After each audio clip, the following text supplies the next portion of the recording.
Now we are going to present the Articles of Freedom, the works of the Continental Congress 2009. Michael Lennon will present the statement of purpose for the Articles of Freedom. Michael?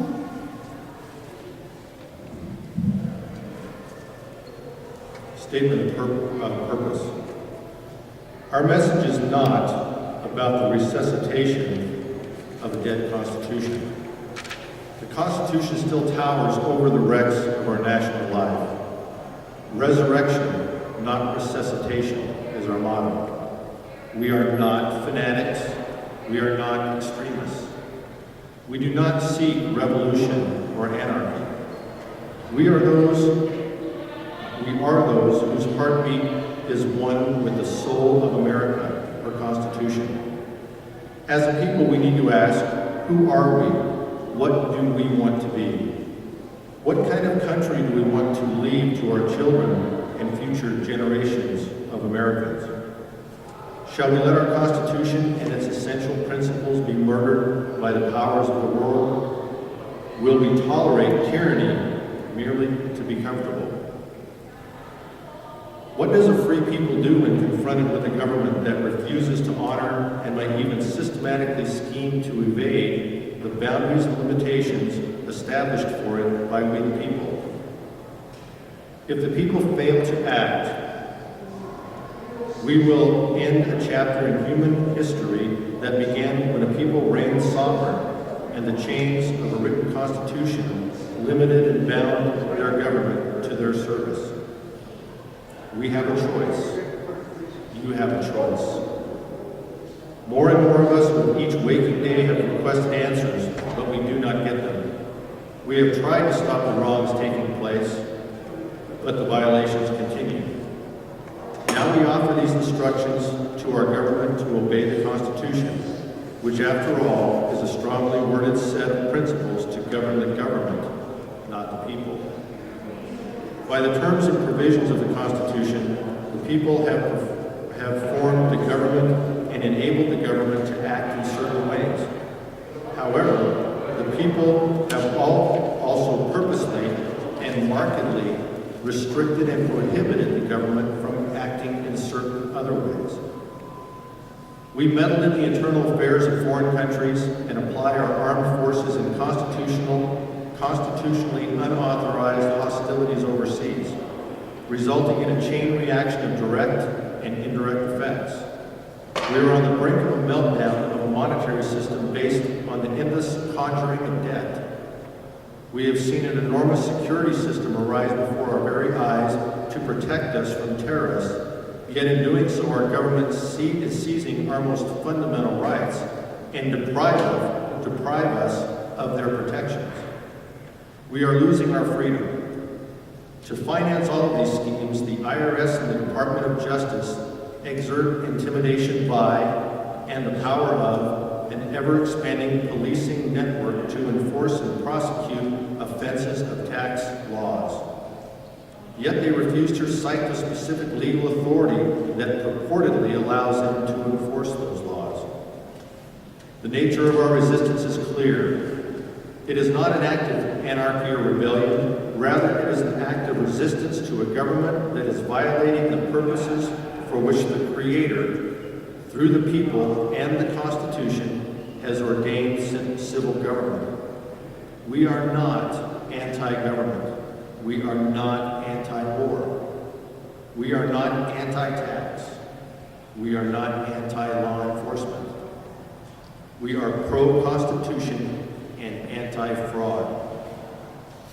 We are pursuing peaceful reconciliation and petition.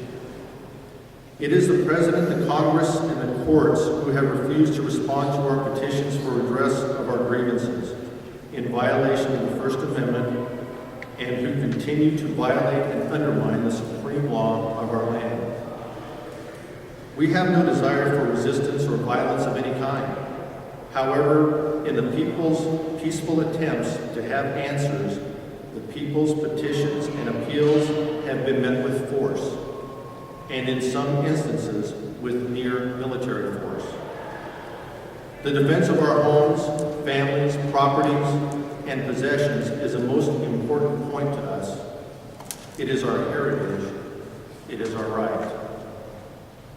There is not the most distant thought of subverting the government or hurting the interests of the people for America, but of defending our personal rights, freedoms, and liberties from unjust encroachment. There was not the least desire of withdrawing our allegiance from the leaders of the branches until it became absolutely necessary, and indeed, it has been their own choice. Our political leaders know that our cause is just. They know that we, the people, struggling for that freedom to which all men are entitled, that we struggle against oppression, seizure, plunder, extortion, and more than that, savage barbarity. We are not moved by any light or hasty suggestion of anger or revenge.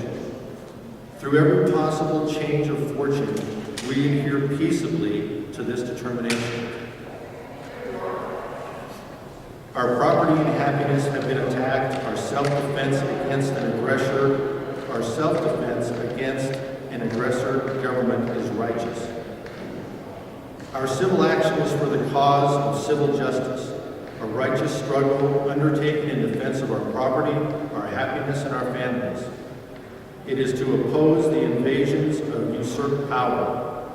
We will bravely suffer present hardships and face future dangers to secure the rights of humanity and the blessings of freedom for generations yet unborn.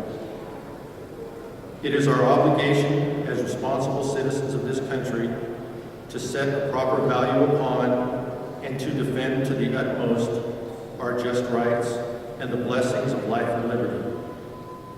Without this personal commitment, a few unprincipled individuals would tyrannize the people and make the passive multitude the slaves of their power.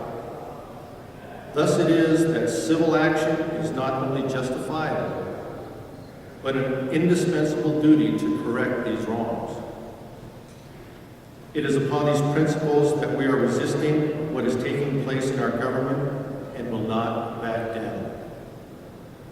We await the day when the system of governance in this nation is restored and the Constitution is obeyed. We will be a positive and prosperous nation.